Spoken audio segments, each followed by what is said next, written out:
Um, Thanks, Eric. I hope everyone's safe. I'm just going to kind of turn this. I'm in my office at home, so you understand where I'm sitting. I'm sitting on a table here. Hopefully, everyone else is at home also. I think I'd be remiss. We'd all be missing the point if we don't first address what we're going through. Um, just so the uncertain times, the what's happening around our country right now. First of all, we are all responsible for ourselves. Stay in your house. Wash your hands. If you go out, which you should, walking around, exercising a little bit, 6 feet from everyone. Um, I think what's happening around us, we still have to be responsible for ourselves. The other part of this then becomes, all right, now that I'm taking care of myself and I'm taking care of my family, um, what else can I do to help this situation and help others? May start with helping a neighbor. Maybe you have an older neighbor who needs you to help with groceries or other things like that. Today is Takeout Tuesday across the country. I've told everybody that Ellen and we started trying to order out twice a day. Then I looked at her and she looked at me and said, we better just do this once a day. But we're ordering out every day to make sure we're helping in that way.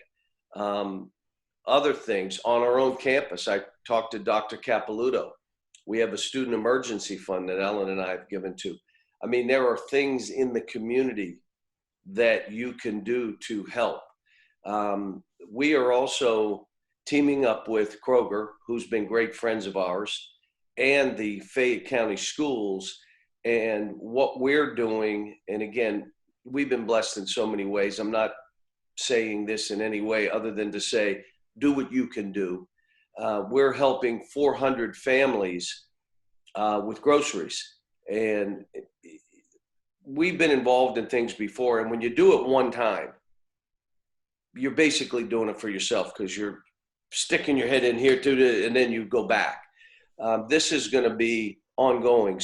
So excuse me, for 4 weeks, those 400 families will get groceries. And then if they need more, then we'll do more.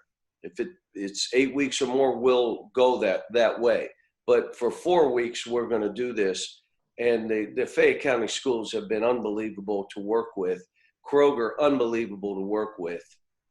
And so as I say this, I'd like it to be 500 or 1,000 families. If anybody wants to join us in this or talk to the Fayette County Schools, they can. But I go back to those of us on this call that have been blessed, and we're healthy right now, and financially we're fine. And my dad was 55 when he got laid off from the airline industry. He was a fueler for the airplanes, and at age 55, you no longer have a job. He went part-time for 3 years trying to build himself back. I know what my mother and father went through when that happened, and as a family, what that does. So anything that Ellen and I are doing, I'll give you another one. Just if you're someone who does eat out and you get a certain server all the time, maybe find out from the manager that server's address and maybe send them a little thing that they know, hey man, sorry you're going through this, because we have 18,000 restaurant workers in our city out of work. 18,000. And that's a tough deal for a lot of families. That being said, I wanted to hit that first. I think it's important that we address it. Stay in your house, wash your hands. If you go out, you're 6 feet from everyone. And every day, we have to look at this. Every day this goes on is one less day we're going to be in it, because it will end. None of us know when, but we have to listen to our leaders, what they're telling each of us to do, and it will end at some point. And every day this happens, it's one day that's gone. Last thing for your mental health, having structure to your day. When you get up, what do? Are you trying to exercise, work out every day? Are you spending time reading? Or are you just watching TV? And if you are watching TV, why are you watching TV? Are you catching up on some movies with your family or with your wife? And then ordering out if you're able to do it. So those are just some thoughts that I had. And at this point, why don't we, Eric, just open this up to some questions that people may have about the team, the season, or anything else. All right, so doing that right now. Kyle Tucker, you got the first question. Go ahead.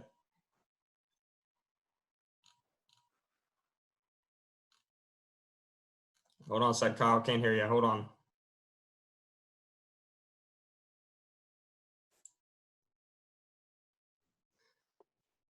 Hold on a second, guys. You can hear me now? Yep, there you go. Cal, what's the process like with these guys that are making NBA decisions?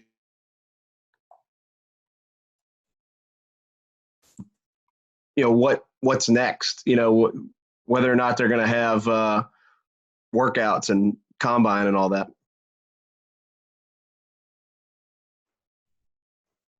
Cal, hold on a second. Sorry, guys. There's going to be some technical issues here to work through. All right, go ahead, Cal. Every day, this is hour by hour, day by day. We, as a staff and as a coach, are not allowed to work out our players, are not allowed to have one-on-one meetings.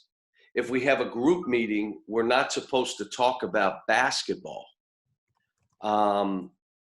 So now we are giving them the information from the NBA to find out where they fall at this point in time.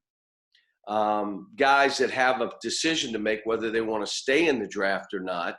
The NBA is saying we're keeping our date the same. Okay, well, what about the combine? That is going to move, we believe. Well, what about the draft date? That will move. Okay, what about bringing them to your facilities? We don't know when that'll happen or if it'll happen. My point to that in trying to get information to the NABC is, shouldn't we move the decision date back for the kids to go to college or not? The date was always based on when the draft, when the combine. Well, that's all moving. So now I think these kids should have more time making that decision. My worry is for guys, okay, let's just talk they're working out right now. If they spend 2 months and don't do anything and then try to go work out for an NBA team, it ain't going to work for them. So there are no gyms, there are no health clubs. Unless they have a gym in their house, none of them do. Unless they have a health area, a workout area within their home, none of them do. How are we doing this? So my worry is more about that. We're getting information to the kids. I have not done a group call, mainly because I have more questions than I have answers for them right now. So most of the stuff I'm doing is texting to stay in touch.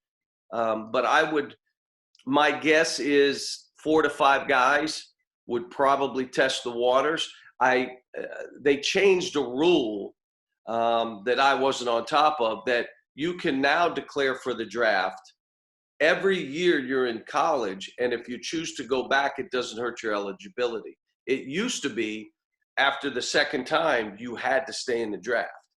Now you can do it every time. So I don't know how many will test the waters. We haven't gotten to that point to talk to them. My guess is 4 to 5 of them will. Okay, Darryl Bird, we'll go to you next. Thanks, sir. Thanks, Cal, for doing this, and thanks to Eric and Deb for making this happen as well. Now that a little time has passed, I'm curious for you, what is more difficult for you, losing that final NCAA tournament game or having a team like this that doesn't even have the chance to see what it might have done? Well, this was really difficult because of how this team came together and the vibe that this team had. Believe me, going in, I speak my mind. I felt this was a vibe that my best teams had. Things that happened down the end of the stretch, fate intervenes sometimes good, sometimes bad. How do you respond to it? This team and individuals on the team responded so positively that it was crazy. Our energy, our vibe, their togetherness. I looked at my staff and said, guys, we could be winning this whole thing. And so as we went to the tournament was more or less, all right, let's tighten everything up. Let's make sure our energy is high. And I'll play it out how it happened. On Thursday, we went to the arena, saw some of you there. We weren't going to play till Friday, but we had 45 minutes on the court. And on the way over, I told them, guys, there's a chance this tournament is not going to be played. So I'm preparing like we're playing. You prepare like we're playing. But I don't want you stunned if they say this is done. We're on the floor, I believe, about 35 minutes, and it comes across that the tournament's been canceled. I called the guys in and I said, that's not a problem. This tournament was us preparing for the next one. Let's just hope and pray that this next one is played. We go back and have lunch. We get in a bus to go back to Lex, and halfway home, we get the text that the tournament's done. There is not going to be an NCAA tournament. It was not postponed. It's not being played. The kids get back. I go to my house. They go back in the building, in the practice facility, in the craft center, and they play pickup. They play pickup. And then after, I'm told, they got together and there were some tears shed that this season was over because they gave their heart and soul to each other. They sacrificed for each other. They cheered each other. This was, my hope is this becomes one of the favorite teams in the last, in at least my era here. This team becomes that. And the individual stories were incredible, from Nick to Emmanuel to Tyrese to Ashton to EJ, how he's improved, to Keon, the story of Nate, the story of Johnny. I mean, all these stories that were good stories about good people, and it kind of ended. It was disappointing, but the reality of it, all of it hits now. I haven't been in my home for this many days. I can't remember. Like, you can only clean the garage so many times. You're going through your closets, and I'm like, should we do a yard sale? I may do a yard sale. Let me get rid of all this stuff that I've not really gone through. And some of you know what I'm saying. You have skinny clothes, and then you have some heavier clothes that you kind of keep in case you go. I mean, all this stuff that's happening. Reading books. I enjoy that I'm getting more time, because normally I'm reading on an airplane or in a hotel room, but now I'm having more time to do that. But the reality of what this is, no recruiting, no travel, I'm fine with that. We'll make phone calls and text messages and all that, but you can't do anything. There are 800 kids in the portal to transfer. How do we don't know who's coming or going, and it may be 2 more months. How people are doing their stuff. How about this one? Excuse me. The recruits that you've signed, they're not at school anymore. Okay, so now it becomes online learning for them. Okay, we got to make sure people are eligible now. How about your own team? Making sure they're long distance learning, they're taking care of business. So we've got things that we've got to keep on top of. But the reality of it is this is new to everybody. All right, we'll go to John Hill next. And folks, we've got about 7 questions in the queue, so just be patient. I'll do my best to get around to you. Go ahead, John.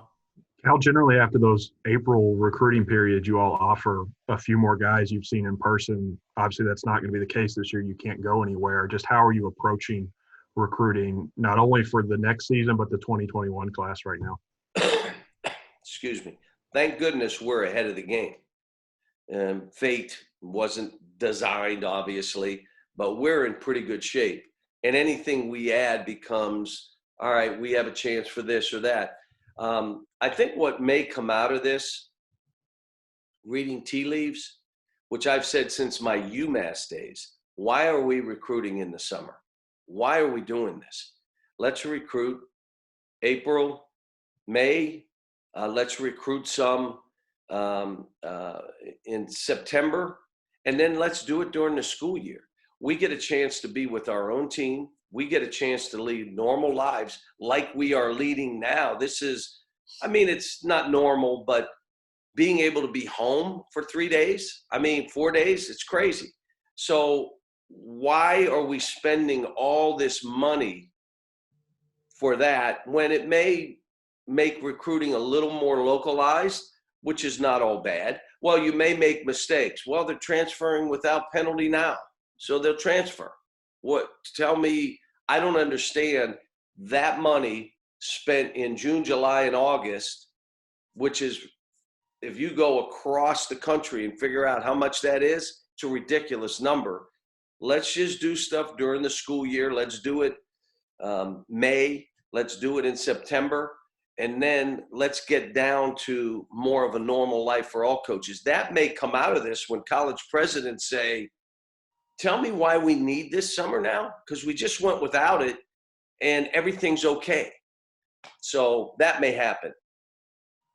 All right, Jerry Tipton, we're going to you next. Yeah, John, I've read that it's reported that the extra year of eligibility for seniors or maybe all players looks iffy for winter sports players. What would be the argument for someone like Nate Sistina getting an extra year of eligibility? Well, first of all, let me hit the spring. They're not having their season, so they have to do something for them.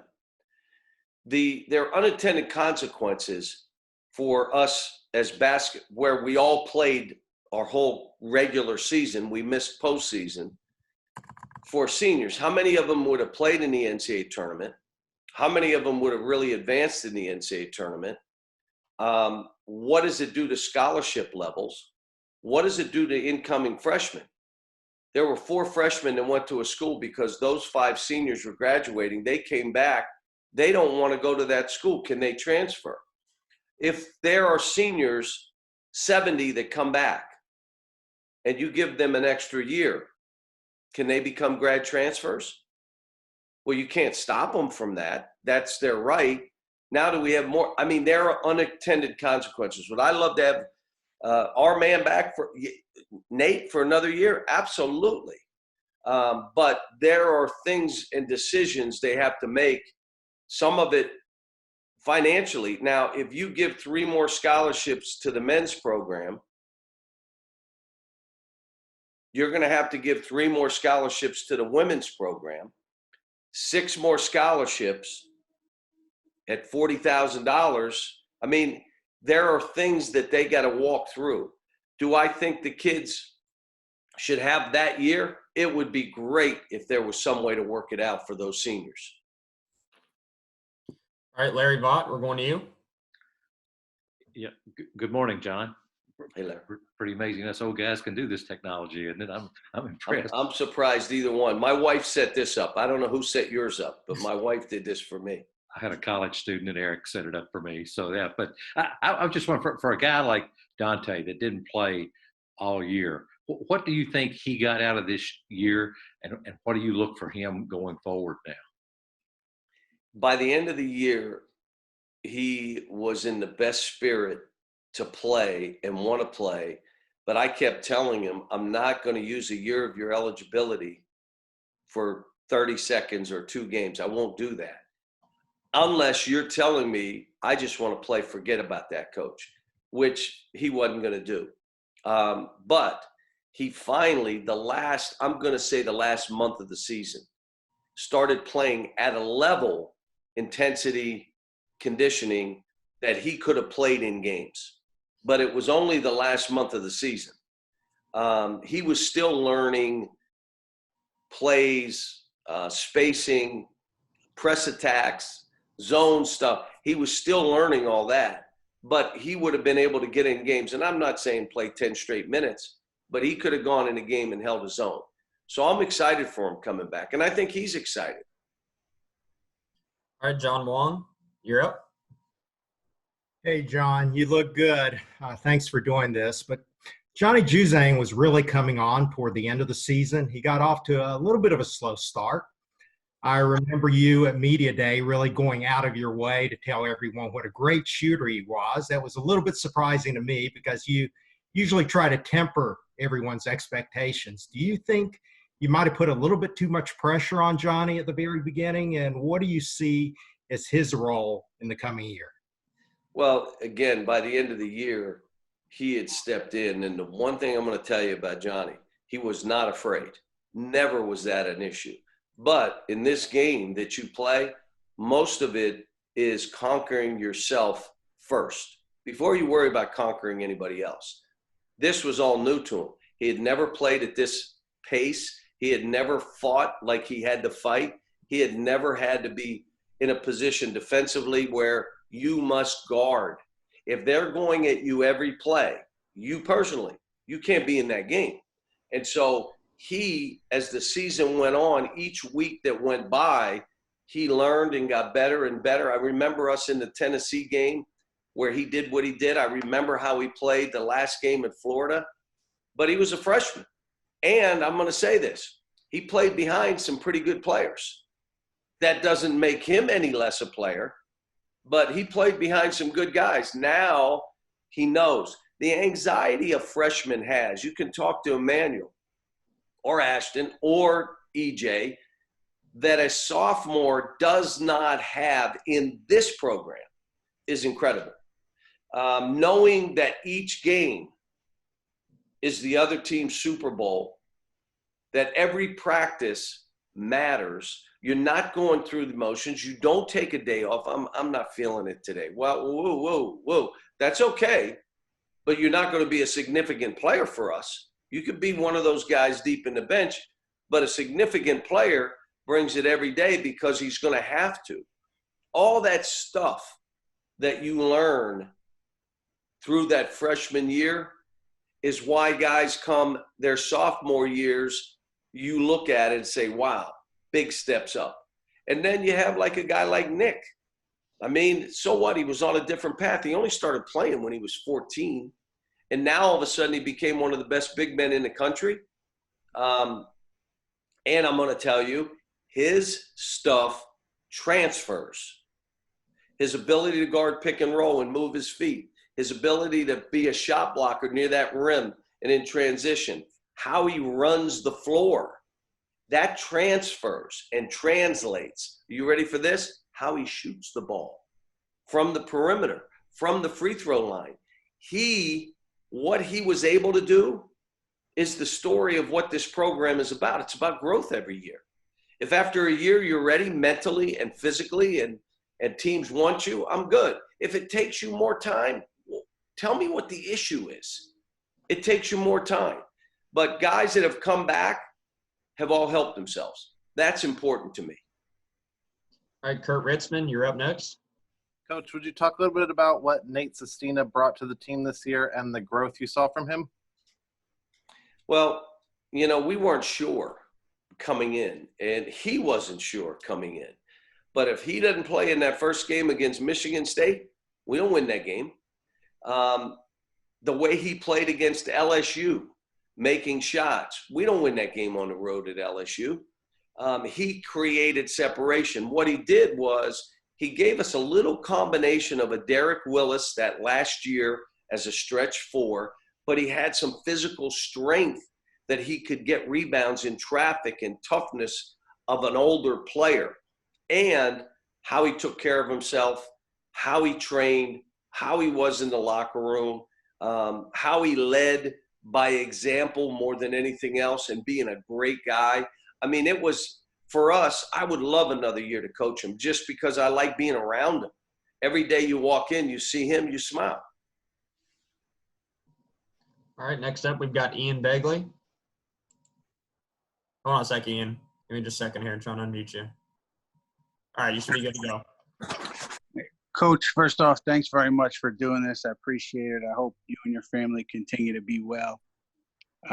Just wanted to ask you, because we're up here in New York, about, Leon Rose. I know you made a comment on Leon before the hiring was official, but now that it's official, I guess just for Knicks fans, can you talk a little bit about what you know about Leon after knowing him for so long, and why Knicks fans should be confident with him at the helm moving forward? Well, first of all, someone wrote a story that they talked to his high school coach. They talked to people in his background. There's a couple things you have to know. Leon is the same guy that he was in high school as he is today. He has the same friends, the same people he talks to. I've never, and that's a hard business, and you know that being in the agent business is that's a sport in itself. I've never heard anybody say negative things about him, ever. If he even lost a player, which he lost some, never one word in a negative way about that player. Never one. He's a gatherer, and I believe that's what the Knicks need right now, a gatherer who can bring things together and make it a culture that players want to be in, because they know this is about all of us. And it's a rough place to be. New York is not easy. It's kind of like Philadelphia. It's all good if you're winning. If you're losing, hard places to be as an athlete. But if you win, if you compete for championships, if you win a championship, there's no better place to do it than in New York. And I think he's going to bring those people together, and you're going to see. Now, again, that's a sport. One, it's unforgiving. If you make a mistake, personnel-wise or it's hard because people know your mistake and they're not taking your mistake. But you're in New York. You're playing in the Garden. You have what you need to do it. I believe he's going to do a great job.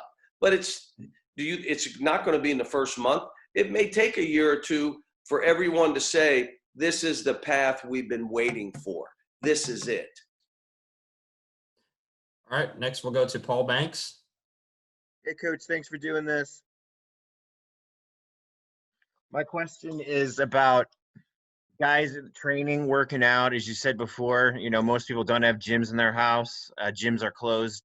From your conversations over text with guys, what are they trying to do to stay in shape and, work whatever they can while under quarantine? Well, I'm telling them, you better be conditioning in some way, because your body is your castle, and your career is going to be dictated on how you take care of your body. Messing around with a basketball to make sure you keep your feel, it'll be like riding a bike, the rest of it. But what I would be saying, even if you're in the house, sit-ups, push-ups, running in place, doing anything, getting out on the street and doing conditioning stuff, staying 6 feet from everybody. You ready? The minute you walk in the door, wash your hands. And I have my son, you wash your hands for 20 seconds. 20 seconds. His are 1, 2, 3, 4, 5, 6, 7, 8, 9, 10, 20. Like 20 seconds, son. If you walk in from outside the house, take those clothes off, throw them in the washer, put new clothes on after you shower. I mean, trying to stay healthy. You don't want to get sick. But these kids have a genius. Their genius is basketball. And the only way they're going to be able to master their craft is if they can figure out a way of staying in shape. And are you ready for this? Just like all other Americans, first thing you're responsible for is yourself. You're responsible for you. Yes, other people should be able to help. And what Ellen and I are doing in this community is a hand up. It is not a handout. Why do we not want to do things for one time? because then we're doing it for ourselves. We're not doing it for anybody else. We're not doing it for them. We're doing it for us. It makes us feel good. But when you're doing it over and over and over again, you're doing it for the right reason. For these players, and I'd say to the NBA players, you now are responsible for you first. And then who else can I help? What other impact can I have? But you take care of yourself first. All right, next up, we've got Tristan Ferris. Hey, Coach. I hope you and your family's keeping safe with everything going on. Thank you. My question is, with the abrupt end of the season due to the virus, do you believe the team or even yourself find some comfort in how the season ended? An away game at Florida in a rowdy environment where the team had to come together and overcome adversity to win on the last second tip in? Well, there are two things that happened. One, I never addressed, but I will here. That comeback and what happened with Johnny, with Keon, with Nate, 40 points between them, all of them making huge plays. Last play of the game, I went at Keon. And the reason I went at Keon, he was making plays and he wasn't afraid. We went at him. And he's another one I probably left off. I'm thinking, did I leave him off, Eric? You should have jumped in if I did when I talked about the stories. Keon is another story. Coming in with a body that had to fight, but had to learn to fight and could not accept, well, I'm not strong enough to fight. Nope, that's not acceptable. That's not the answer. He figured it out. He had to take his game and make it more efficient. You're not taking 25 shots. You got to make baskets. You got to make free throws. He came every day and got better. So for those three to do what they did, Emmanuel, he fouled out. Almost like he tried. He said, I didn't try. I said, it sure looked like it. 9 minutes to go. And now Tyrese ran our club, only had one turnover and was 1 for 11 from the floor. And we were down 18-1. How? Keon, Johnny, Nate, Nick, EJ. EJ had the biggest tip in of the game.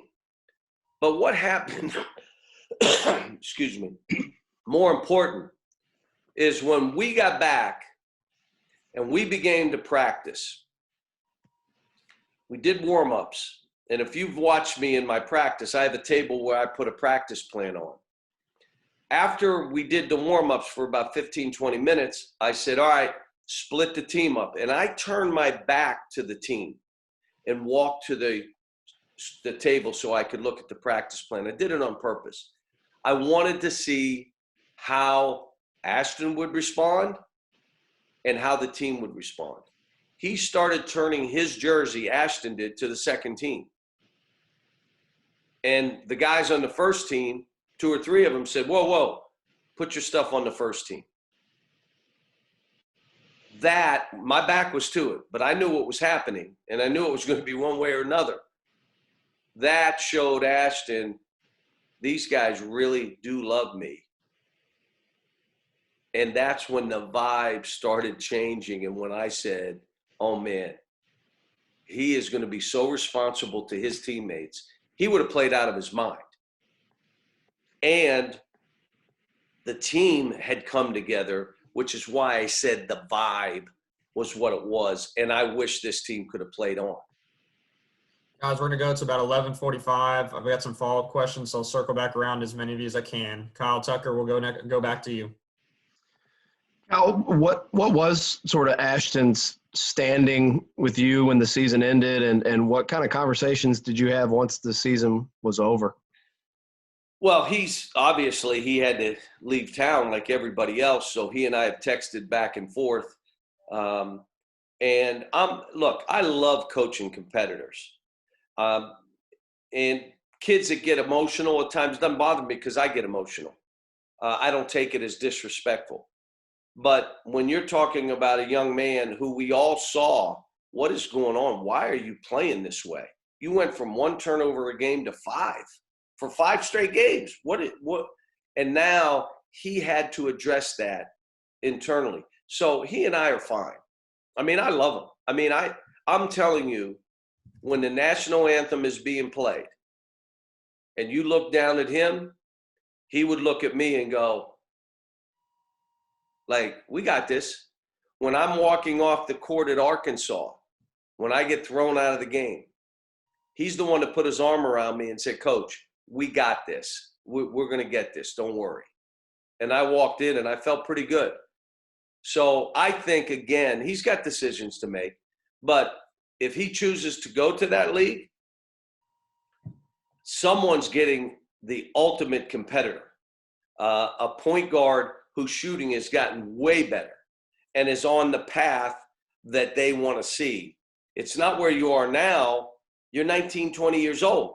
Where are you going to be when you're 24 and 25? Are you into the game? Do you love it? Are you a gym rat? Do you understand taking care of yourself? Is this about being a basketball player or gathering things? For him, he's a basketball player. It's what he does. John Hale, we'll circle back around to you. Cal, it seems like the talk of why Emmanuel might come back to school is to play more point guard, proved NBA scouts he can do that. How would that fit in next year with Devin and Terrence and all those other guys? Could he be your primary point guard if he came back to school? He could. He could. And again, let me say this, what I'm so proud of Emmanuel. And I told the team this. On his wall, in his mirror, in his bathroom, in the lodge, his goal for this year was to be a starter. Was to be a starter. From that, he became Player of the Year as voted by the coaches who had to play against him, Player of the Year in our league. Jamal Murray did not play but about 15% point guard. I would say Emmanuel played 5 or 8% point guard because the other two guys in front of him were better in pick and rolls and creating shots for their teammates. They weren't a shot creator like he was. So the team used that strength and exploited that in him. But he couldn't guard a year ago. If you remember, he couldn't stay in front of anybody. Now, all of a sudden, he became one of our best defenders. And he would be in the huddle saying, I got so-and-so. Let me guard him. Again, yes. Would we be a better team, him being a point guard and this team coming back? Yes. But that's not why he should make a decision. His decision is this the right time? Am I ready to succeed in that league? Am I mentally ready? Which I know he is. Am I physically ready? Yeah. Have I mastered my skills the way I need to? That's the decision that he would have to come back to. I think, again, one of the great kids that I've ever coached, one of the most grounded young men that I've ever coached. All right, Daryl Bird, back to you. Hey, Cal, the success with Reed Travis and Nate Sistina, is it your preference going forward to have a grad transfer every year, and if so, why? Well, there's a lot of things that are going to be changing here. When the rule is passed that players can transfer without penalty one time, it's going to change how we all look at this, because the problem is going to be the unintended consequence is not for Kentucky. All the other teams can be farm teams for us. You get them ready, and then we'll take them here and we'll win and help them get where they're trying to go. That alone should get the NCAA to say, we're not doing this. That alone. And if you want to play what I just said to them, play it. The rule will change. We won't do it. But if you're at a mid-major or a lower major school and you've invested in recruiting, in coaching, in academic support, and all the stuff, you financially, time, your heart, your soul, your sweat into a young man as a freshman. He becomes freshman of the year in your league. And now, Coach, I got to go to Kentucky because I want to be ready and be prepared for the next level. That's my dream. And I thank you and see you later. that's what we're about to face. I think more and more schools will recruit grad transfers then. They will, because I know I'm having this kid and I know what the expectations are. I got him for a year and he's a veteran player and we're going to get as much out of him as we're giving to him. My thing is, if they do go to this transfer, why would you be transferring? Well, if it's because you were lied to, you're going to take all the shots, we're going to run the offense through you, that guy's the worst, he's a bad human being and he lies, we tell the truth, you're a starter, you're taking 25 shots a game, you're playing, and then you don't start and you're taking 7 shots a game, you should transfer and you shouldn't have a penalty. You got lied to. The family knows you lied. But the other reasons that I see are not good. I said that any staff that tampers with another team's players, that head coach should be fired. And it's no questions. Well, how do you do it? Well, the kid that's transferring, you take his phone and you say, we want to look at your phone. Well, wait a minute, you called the high school coach and the AAU coach, and then the calls between those coaches and your guys were made. We can put the dots together. What did you talk about? He just talked to him. You called the coach, you did. And if you lie, you never coach again. And then you get fired if you tamper. Coaches don't agree with me there. They think you can't, the bad guys will do it, the good guys now. And I said, well, what are we going to do in the handshake line? Give out business cards? Hey, kid, you were good. Here, take this.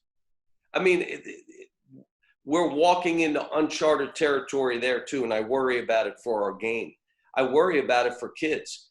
The minute there's any issues, not being lied to, but there are issues to be challenged, or the guy in front of you is just better than you and it's going to take you another year, we're going to teach them to run. Just go to the next place. All right, so now they have a job, and they walked into a job, and it's not exactly what they thought. I'm just going to leave and go to another job, and then I'll go to another. What are we teaching these young people? You have to fight through. You are responsible for you. You build your own self-esteem and your own self-confidence. You build it. Your numbers say what you are. The film doesn't lie. You have to get better. If you're not willing to work, well, they told me it would be easy and that they just give me, well, then you shouldn't have gone there, because none of this is easy. It's all hard. It's all a dogfight. If it were easy, what were we taught? Everybody would be doing it. This is really hard. And then if you're trying to do this, it gets more narrow, and it's harder, and it's even harder. And you must be a master of your body. You must master your craft. You must master your mentality that I'm not afraid. You want to make game winners? You can't be afraid to miss game winners. I mean, all that stuff that they have to learn that's not in the classroom, that they learn about competing and competitiveness. The first sign of trouble, you run to another school. Don't think it's good. No one listens to me. My family doesn't, the animals here don't listen to me. No one listens to me, but those are my thoughts on it. Guys, we had 3 questions left in the queue at 11:40, so I'm going to go with those and to win this. So, Jerry, we're going to go back to you, then John, and then Ian, and that's going to be it, guys. Go ahead, Jerry. Thanks. John, I wonder if anybody in the program has tested positive for coronavirus. And since we don't know where this is going, I wonder if you have any second thoughts about going to London to play the game against Michigan. First thing is none of our players have tested positive. One of our players went home, had the flu, and then they went and had him tested. He was negative. I told every player when they left, if you have older grandparents or aunts and uncles, you stay away. You were in Texas, Florida, Nashville, all within a period of time, traveling the way we traveled, touching people you didn't know. Do not go near them. The second thing with London, it is up in the air right now. I say up in the air of where is this thing going?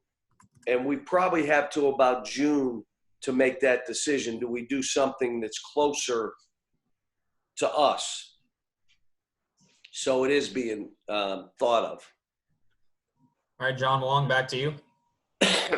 John, it's becoming fairly obvious that you recruit kids who not only can play basketball, but who are good kids, who are really good kids. And from everything I've heard, you're a pretty spiritual person.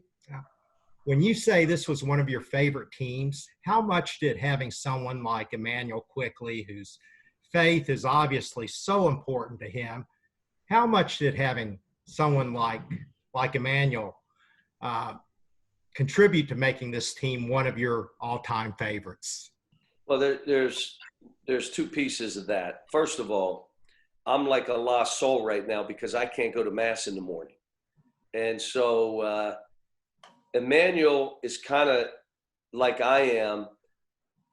People know his faith, but he doesn't force it on anybody.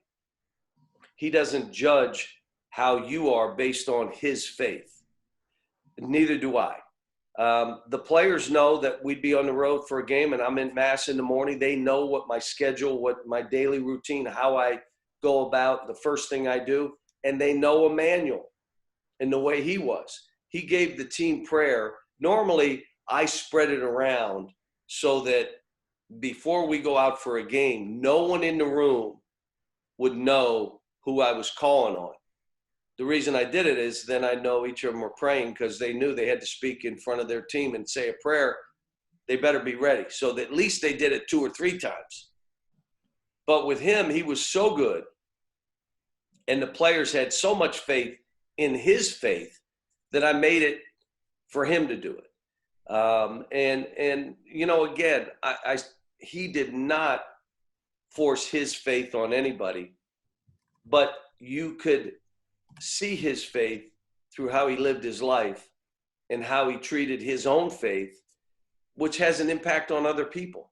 And I think actions speak more loudly than words, and people are moved more by what you do than by what you say, especially with religion,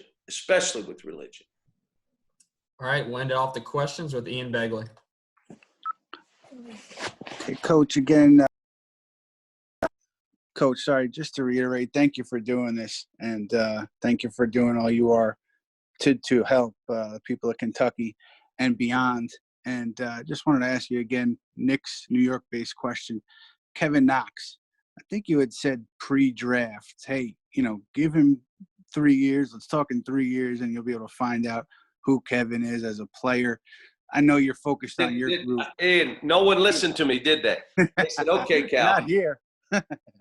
Definitely not in this town. I know you're focused on your group, but, you know, based on what you have seen, if anything, from Kevin, what have you seen from what he's been able to do with the Knicks? And, you know, that's that 3-year timeline. How important is that when we're talking about what we see from Kevin? Yeah, and again, he was so young that, and I try to tell, and let me say this, and some guys are even younger than their chronological age, which is young. Guess what? He's one of those. And so he was the youngest player in that draft, but he was also young, and he was learning about himself. And I come back to, you got to conquer yourself before you can conquer anybody else. And being in that league, I've never heard him complain one time. How about that? That he's accepting, I'm responsible for me. I am what my stats say I am, and I'm responsible. I've got a ways to go, but no one's going to work harder. No one's going to be – he's one of the great kids of all time from a great family. It's going to take time. What you don't want to do, and teams have done this in that league, is they give up on a young player too soon. And now all of a sudden the guy comes back and they look, and the whole thing in New York would be, well, what if we had him? We gave him away. We should have held on longer. Why did we do that? Young guys take longer to develop, especially when they're big. And guys with his size and his skill, the game is going to him. In other words, if you're long, if you're lanky, if you're a basketball player, if you can shoot it. You know, shooting has become a premium in the NBA. If you can't shoot it, it's hard to be the significant guy or the number 1 or 2 guy. You got to be 3, 4, or 5 if you can't shoot. And that's easy because in the NBA, what happens is over time, guys shoot the ball better. They shoot it better. And I would expect most guys I've seen in the NBA, they improve their shooting. But I'll say this about Kevin. What you saw in glimpses in his first year, and even glimpses last year, and glimpses in the summer, it's in there. Now that maturity of consistency, and most of that is not just your physical consistency, is your mental consistency. I mean, you can't force that. A lot of times it comes on its own terms, but when you got what he has, the talent and what I see in him and what I know of him, I've not lost any faith in him because I knew he was going to struggle. And let me leave you with one thought. The only way you can really achieve the kind of success you're going to achieve is you're going to have some failure. And if you really want to achieve at a high level, you're going to probably have to fail greatly. And you think of all the players who have gone through that league that have had to learn about themselves. And I can go with all the great ones that learned this early and it changed who they were as a player. Those guys, though, came in as seniors. They were 21, 22, 23 years old. He walks in as an 18-year-old. You got to remember that. Those guys in that stage were not coming out as freshmen. They were coming out as juniors and seniors in college. I think he's going to be fine. I think it is going to be a dogfight. I'm happy that Julius is with him to show him what fight for everything you want. I'm happy Julius is standing beside him. I think they have some good pieces, and Kevin's got to work his way to be that guy on that team. All right, guys, that'll be it for the questions. Just a couple of housekeeping things for those that are on here still. First of all, thank you to Coach for making the time for this extended period. Thank you to his wife for getting him all set up. We could have done this without her.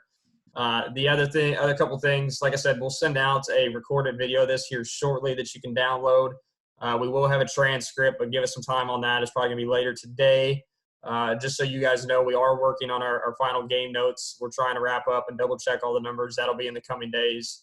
Other than that, that's about it. Oh, one other thing I should mention, we will have the press release regarding Coach's Foundation partnering with the Fayette County Schools. I will send that here shortly for you. And probably in a few days, we're going to have another announcement of something we're doing more national for the coronavirus victims. I mean, when you see what's happening, it's just got to make you sad. But what brings hope to me is when I see people reaching out and our country coming together to understand people are suffering. What can I do in my little space of the world? I can't save the world, but what can we do here? I just hope everybody's thinking in those terms. Well said. Thanks, Coach, and hope everybody's safe out there. We'll talk to you soon.